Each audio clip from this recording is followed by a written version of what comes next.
My name is Gregory Conley, and I serve as the volunteer legislative director for the nonprofit organization, the Consumer Advocates for Smoke-Free Alternatives Association, known as CASA.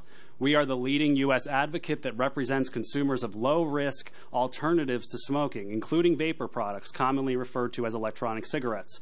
I am here today to encourage you to report unfavorably on proposed ordinances 1020 and 1021, unless and until amendments are put in place to ensure that enactment of these ordinances will neither harm public health nor accidentally protect cigarette markets.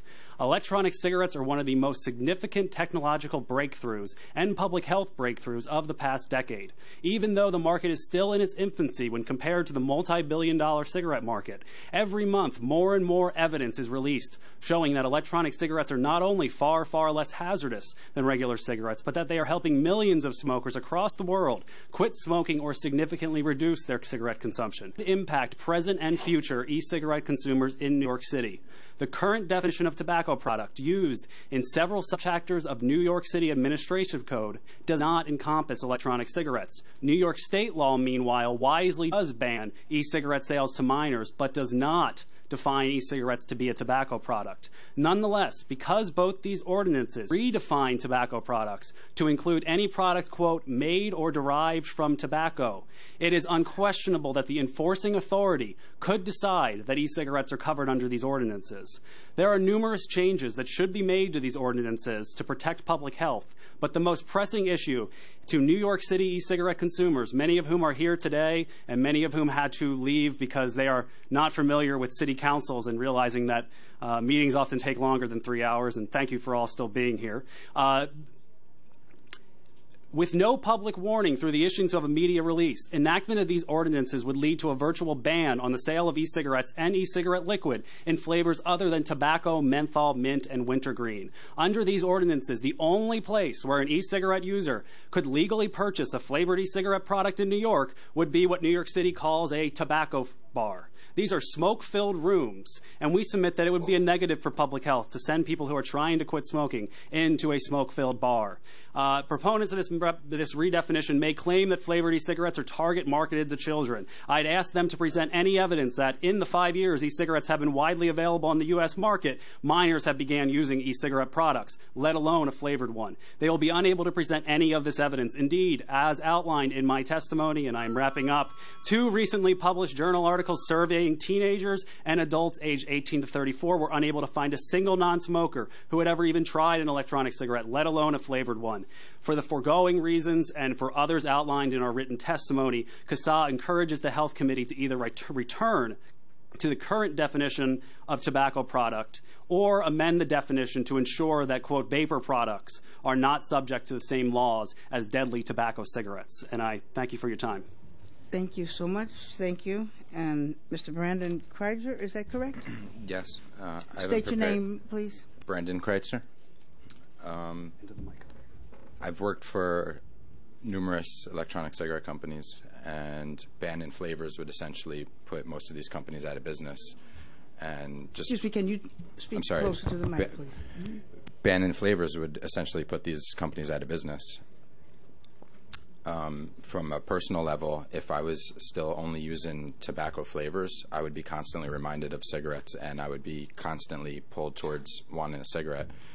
As with dealing with customers, people would come in, and honestly, about 50% off the bat had the same mentality. They were more interested in flavors and forgetting about cigarettes. And by the time they would leave the store, it was more like 80% that ended up leaving with non-tobacco and menthol flavors, and thanking us later for that, and never returning to cigarettes. So, thank you so much for your testimony. Esther Czar. Hi. State your name, please, and pull the mic close. Hello, my name is Esther Czar. I started smoking when I was 15 years old, and I was desperately trying to quit over the last 5 years, especially with all the ads airing on television. It was creating an enormous amount of guilt. The problem with quitting smoking is that it's very daunting. The patch and all those other replacements don't work for many people, including me. And when I came across electronic cigarettes, It was a great alternative, and I'll get to flavoring in a second, but the reason is that to successfully quit smoking, it needs to be done in stages. There are several factors of addiction there. There's a nicotine addiction. There is an oral fixation.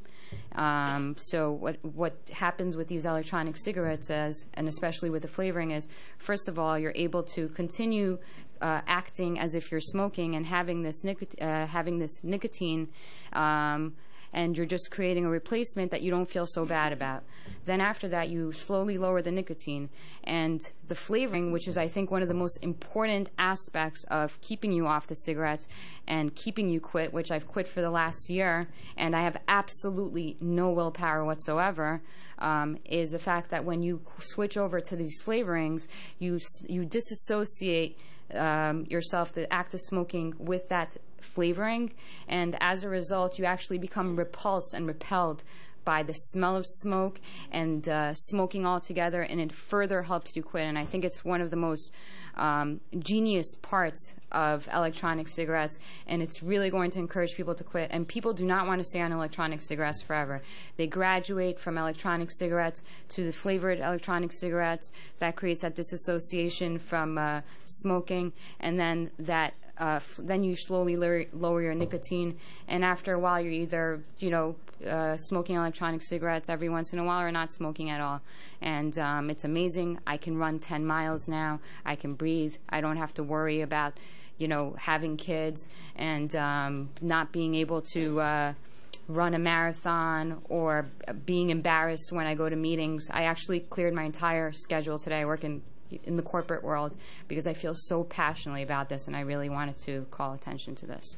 Well, thank you for your testimony. I don't know if you heard earlier when the commissioner was testifying my question, because we've heard that there's concerns, the unintended consequences on the smokeless vapor alternative. I don't know what to call it. I kind of like that term, smokeless vapor alternative. Feel free to use that in the legislation. Okay. So, and the administration understands that concern, and they're willing to work on language that will clarify the intent. And we are in full agreement that there should be some regulation and there should be analysis of the composition of what these liquids are, especially when they're coming from foreign countries and there may be a lot of miscommunication. We're totally in agreement that there should be an age limit, that they shouldn't be advertised to children. But, honestly, I can't see why a child would pick up an electronic cigarette. The days where smoking was cool, we're way past that, especially in New York.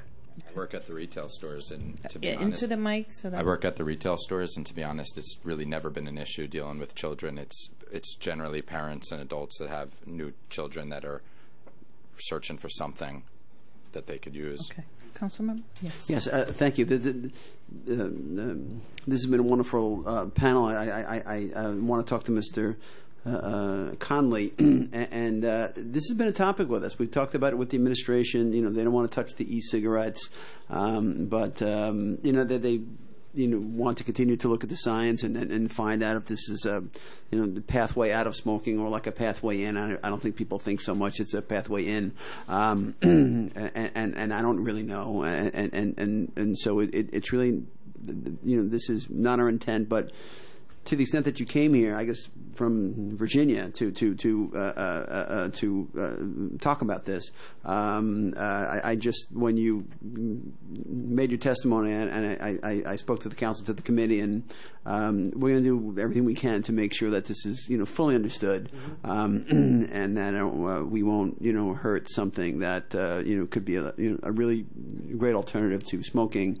I don't have your statement, the young lady who testified, but it's very compelling, like what you had to say and how your life has been transformed by this technology. So rest assured, this is what I'm saying. And sir, I just wanted to note that in our written testimony, we do have a suggestion for amendments to the tobacco product definition. That's the best kind of testimony we can get, when they just say this is how to say it. In the event that the Bloomberg administration is very stuck on keeping that made or derived definition, they can add to that tobacco product definition, tobacco products shall not include, in the legislation it says cigarettes or any product approved by the FDA as a smoking cessation treatment. It can say tobacco products shall not include cigarettes, vapor products, or any product made from approved for smoking cessation by the FDA. And then we suggested an amendment that gives a vapor product definition that encompasses all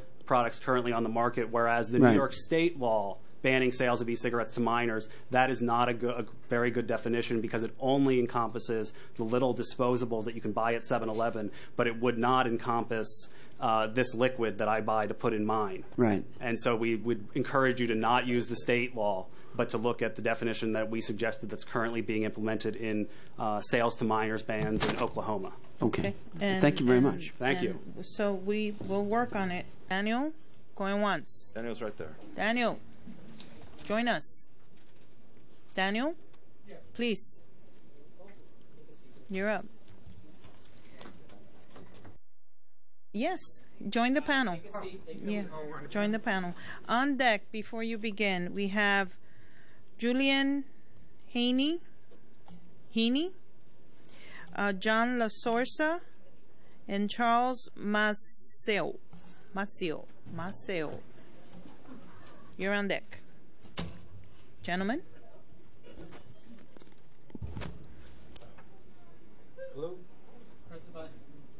Hello, thank you very much for having me today. My name is Keith Mortner. I'm a resident of the 5 boroughs.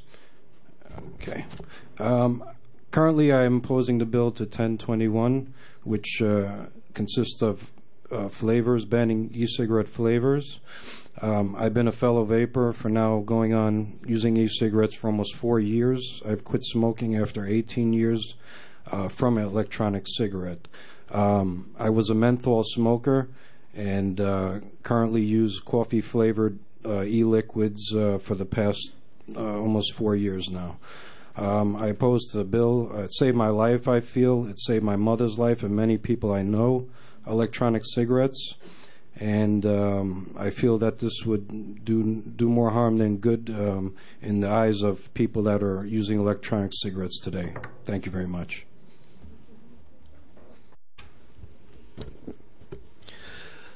Hello, my name is Russell Wishtart, and I'm a resident of Manhattan. Thank you for having the opportunity for us to speak today. I'm going to keep my testimony very short because it seems like you're such a reasonable and open-minded group of legislators.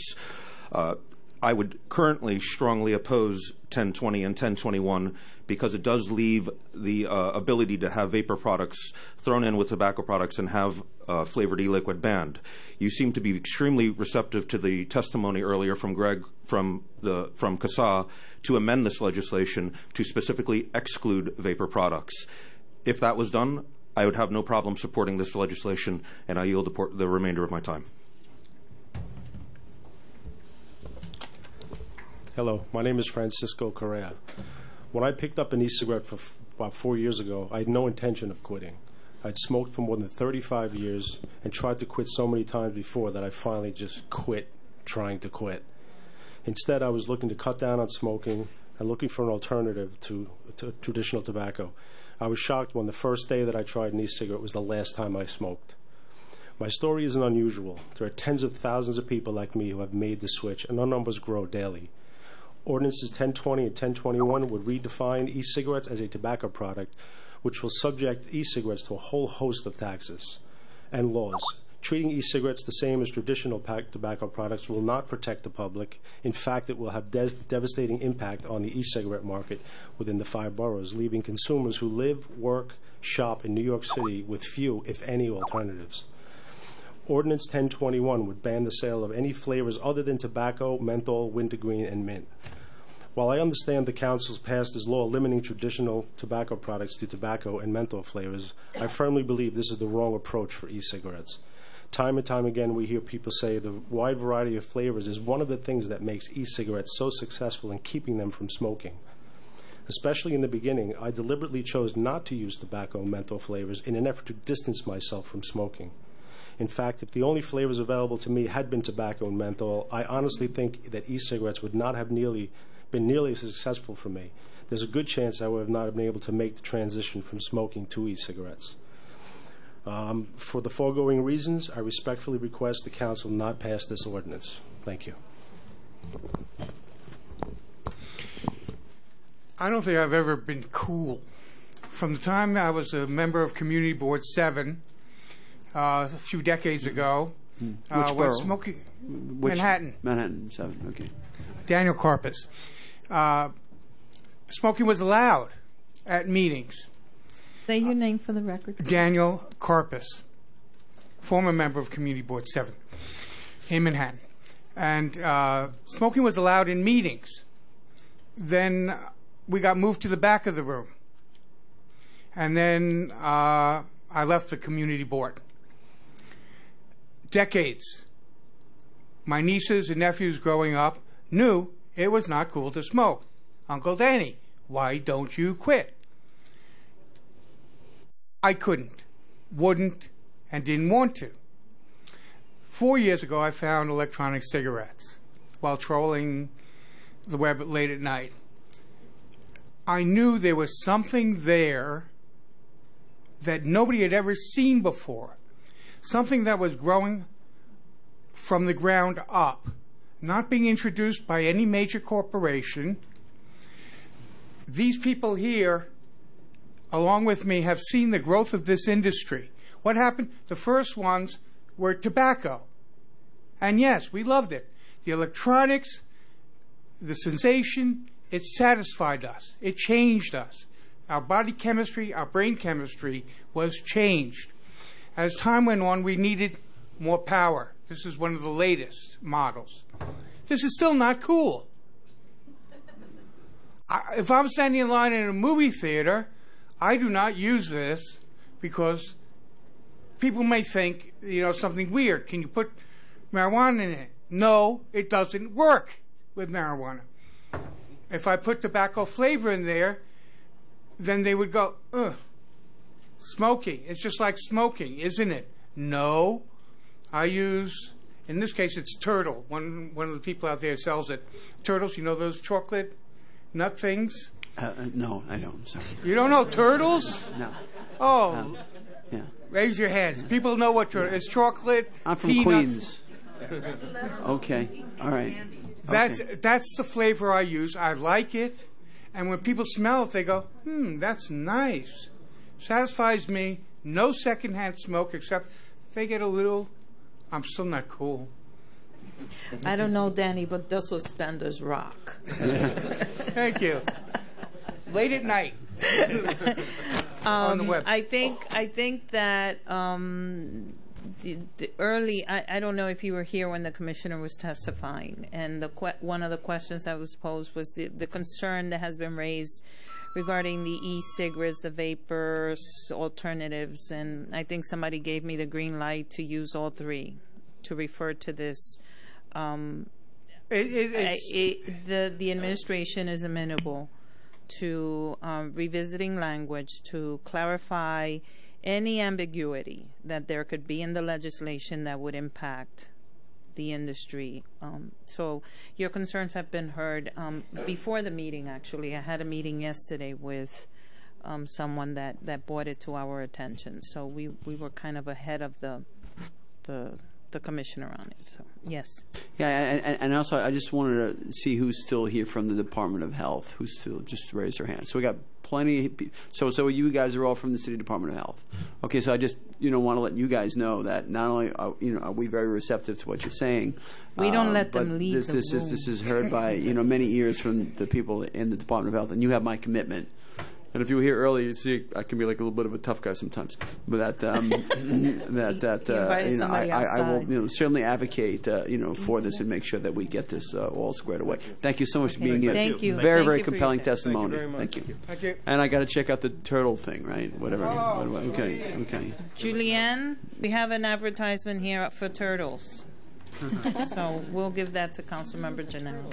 Okay, identify yourselves for the record. Speak into the mic, and you may begin. Thank you, Health Committee and Chairwoman Arroyo. I thank you for meeting with me yesterday also on last minute notice. My name is Spike Babayan. I'm president of the National Vapers Club. We're a consumer organization for electronic cigarette users. I'm also a store owner here in New York City. I own an electronic cigarette store in New York City. It's actually the only electronic cigarette store, physical store in New York City. I'm here obviously for a number of reasons. Since I'm aware that you're already willing to work with the bill to try to hopefully exclude electronic cigarettes, I just wanted to briefly say, since there is some concern about the health of electronic cigarettes, I also do electronic research on electronic cigarettes. I've written 2 papers as a co-author in scientific journals, peer-reviewed scientific journals, and we're working on a new study on cardiopulmonary disease in electronic cigarette users. Most people who use electronic cigarettes use them to prevent disease caused by smoking. Obviously, the intention here in this bill is to stop people from smoking cigarettes, and as you've heard, e-cigarettes seem to do that. So I do want to say that many studies have showed that even people unmotivated to quit smoking, who had no intention to quit smoking, either reduce or completely stop using cigarettes when they start using electronic cigarettes. There were a number of studies that have been done, some in the U.S. and some in other countries. So the question of whether or not it does, I mean, the research speaks for itself. I did email a bunch of you different research papers, and there's some in your packet also that show this. The first study that we did was on indoor air quality with electronic cigarettes to show that they don't produce smoke, because that was a very big concern of ours, is that e-cigarette users would be forced to stand with smokers outdoors. And we showed that e-cigarette vapor is not what's in smoke, and there's very significant difference in the quantity of the toxins in the vapor as opposed to the smoke, and that what the levels in vapor are not toxic. So I did want to bring that up because I'm sure that we'll be back here in about a year to prevent indoor e-cigarette use, because New York wants to prevent a lot of things. So I just did want to bring that up and make it clear. If any of you has questions on the safety of electronic cigarettes, I do encourage you to reach out to people and ask them copies of studies before making any laws on them, and I appreciate that you're willing to consider the amendment to exclude electronic cigarettes and vapor products. This helps a lot of people, and they need to be able to have easy access to the product. The only other thing I wanted to say is that as a store owner, we have a number of elderly people who do not have internet, who do not know how to use a computer. They don't really even know how to turn it on. A lot of mothers and grandmothers, and they use electronic cigarettes. They have a hard time learning, but they learn how to use them. And these people cannot order their electronic cigarettes online. So if this law were to pass the way that it is, and they couldn't come into our store and purchase e-cigarette liquid, they would go to the corner store and buy cigarettes. They smoked for 50, 60, 70 years, some of them, including Danny with his wonderful suspenders, many, many years, 50, 60 years, and it's very hard when you've started using this to not have access to the product. That's it. Thank you. Hi, everyone. My name's David Ross. I think everybody's gone through a lot of the, the legislation type talk, but I just kind of wanted to share a personal story. About less than a year ago, my dad, passed away unexpectedly. Wasn't through smoking. It was just, he wasn't very healthy. A few months later, I learned my mom has stage 4 lung cancer, and of course, that was, from smoking. So, it's been really hard for me the last year. I was a 20-year smoker. I started when I was 14, and as soon as I picked up my first electronic cigarette, and I got this big fancy one here, I was able to quit instantly. That day. I haven't touched a cigarette since. I have no desire to. They smell disgusting to me now. So with the electronic cigarette, I started out with some tobacco flavors, and my mom gave me my first one. She wanted me to quit, and I thought it was kind of gimmicky. It was okay, But once I got some good juices and some good flavors, that's really when the first day I got some good juices, some good flavors, I was really able to quit. I just didn't want to see myself on the same path that my mom, that she's on now. She's stage 4. She's not going to be around too much longer. So. That's just kind of a personal story that I wanted to share with everyone. Hi, good afternoon. My name is Antoinette Lanza. I was a smoker for 15 years, a pack a day from the age of 15. In late 2008, I discovered electronic cigarettes, and it forever changed my life, not only because I made the switch to electronic cigarettes, but because I found great interest in becoming a vendor and have been a vendor of electronic cigarettes since 2009. I would love to be able to put a store into Manhattan as well. but the way that the current ordinance stands, the vast majorities of the flavors that I sell are non-tobacco, non-menthol flavors, and would therefore not make me very competitive in the marketplace. In addition, I just wanted to say that I vape blueberry and I love it. That's it. Thank you. Does this one work? No. Oh. Is that working? No, hit it again. Hello? Okay. Hi, my name is Liesl Gardner. I am an ex-smoker. I smoked for 13 years. I tried practically everything to stop smoking. Nicorette. Oh, not Nicorette. Just a regular gum that New York City would send me for free. The patches. My doctor tried to prescribe me something. Absolutely everything. I tried cold turkey. I gained 20 pounds. Wasn't healthy at all. And I was introduced to the e-cigarette last year, and it helped me stop. And I believe that if the e-cigarette was not available with flavors, I don't think that I would be able to stop, period. Dan is fired. Please do not take away the flavors from the hundreds and thousands or millions of New York City smokers who need an innovative way to break their habit. Thank you. Thank you. I think you heard the previous comments regarding the not so much the city council willingness to look at the language regarding and its unintended consequences. It's the administration that's willing to do that. That's what the commissioner testified to. So I would imagine that there'll be outreach to individuals to help inform how that language should read, and we look forward to you participating in that. So thank you for being here. However, because cigarettes are a much more convenient method of nicotine intake, I regress back into my cigarette addiction. This past September, at age 21, I ordered my first electronic cigarette kit with a 10 flavor sample pack and look forward to finally finding that perfect flavor. First, I tried all the novelty flavors: coffee, vanilla, chocolate, and cherry. Next were the menthols, peppermint, and mint tea. I saved the 3 tobacco flavors for last, and they were all terrible. And I almost gave up on my transition to vaping until I decided to go buy a pack of Marlboro Lights. After just one cigarette, I realized that the e-cig was not the problem, it was the tobacco flavor. An estimated 45.3 million people in the United States smoke cigarettes, and we all have very different tastes. Although it's possible that some of us could enjoy using tobacco and menthol exclusively, I would not be one of them. If it were not for the variety, I would still be smoking traditional cigarettes. Please allow me and the countless others who've switched to vaping continue to enjoy our healthier lifestyle. Thank you for your consideration.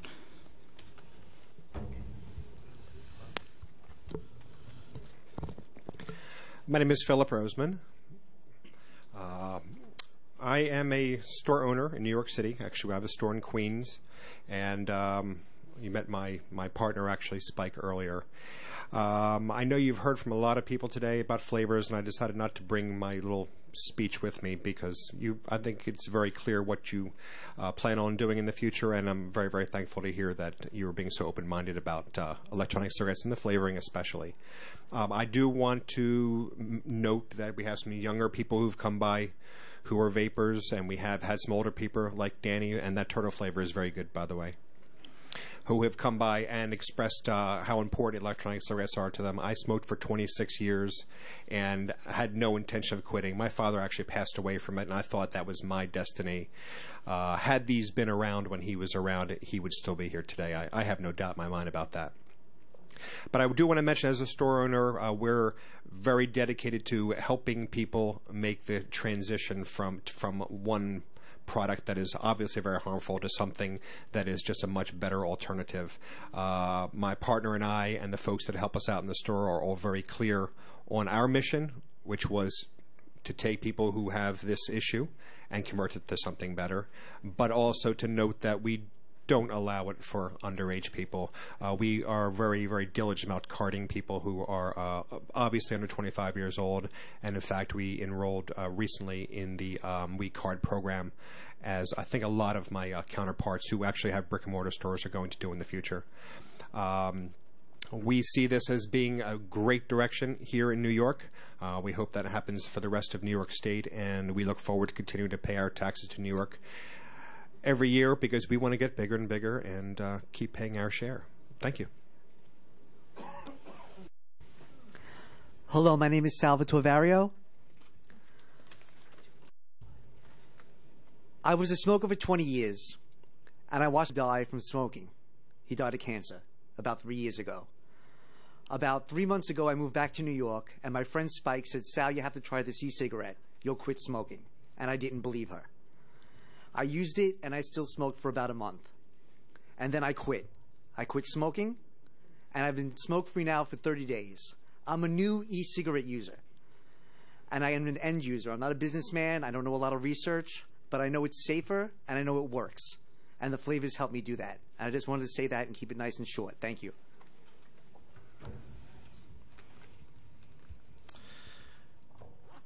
Hello, Councilman. My name is Romeo Archiambao. I represent myself, my opinion, and the opinion of my mother.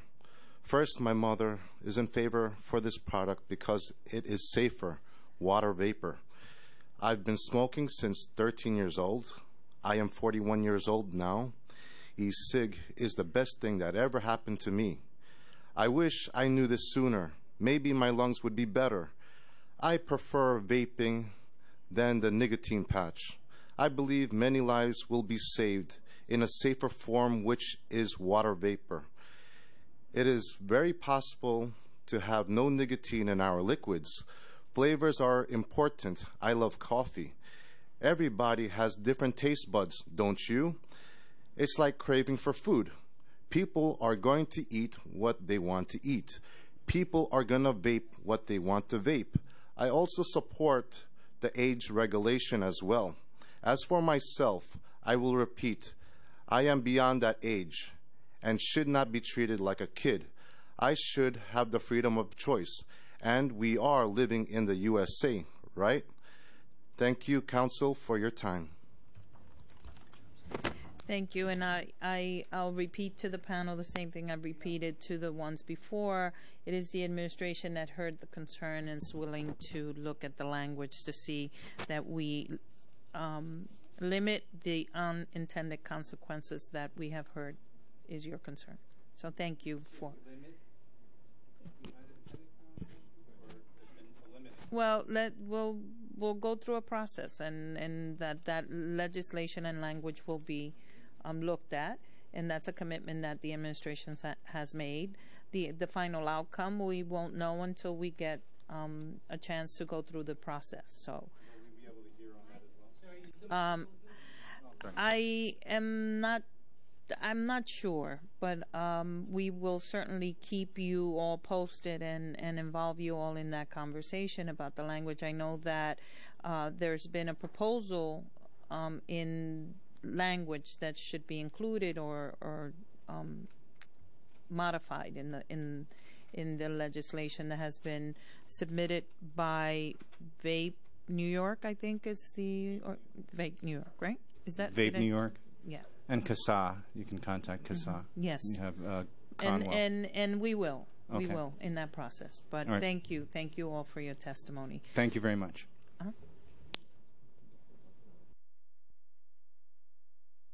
My colleague wants to see what an electronic cigarette looks like. No. Don't approach. Don't approach. These guys don't like that. And they come apparently in different sizes and colors and designs. In the mic. That's a new user product. It's an Ego battery, and attached to that is an atomizer and a drip tip on the top.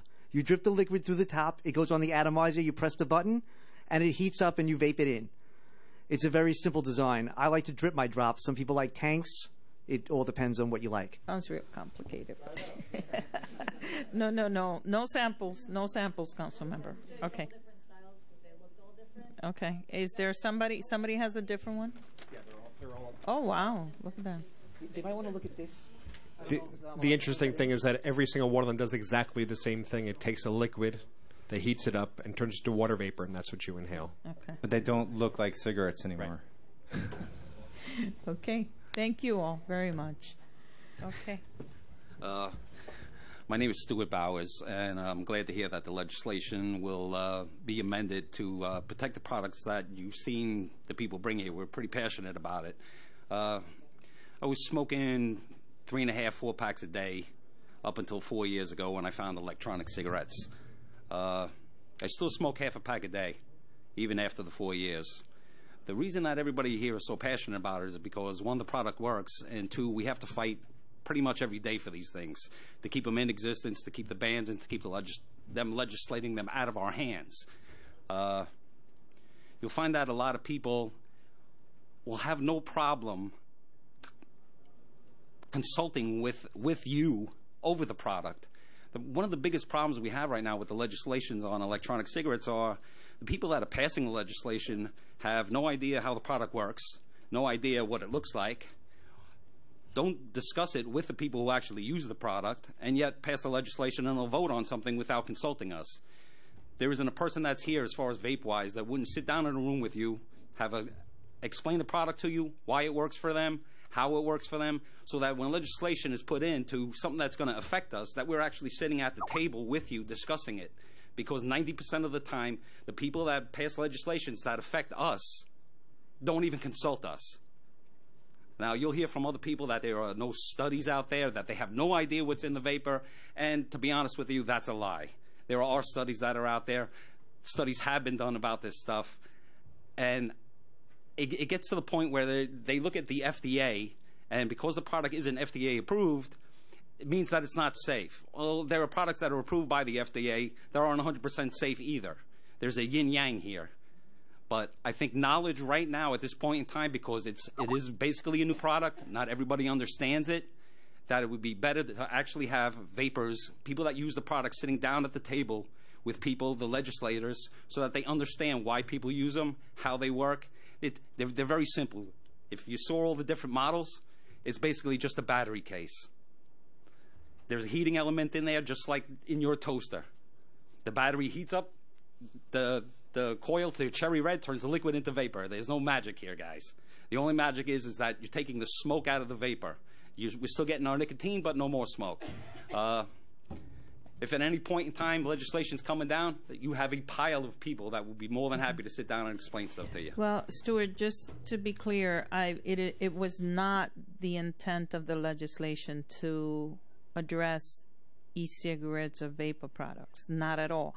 And to the credit of the industry, you came forward, you brought your concerns to our attention, and they are absolutely being dealt with. And that's a commitment that was made by the commissioner. That the administration is absolutely willing to sit down and look at language that clarifies or takes away that unintended consequence that the industry is so concerned about.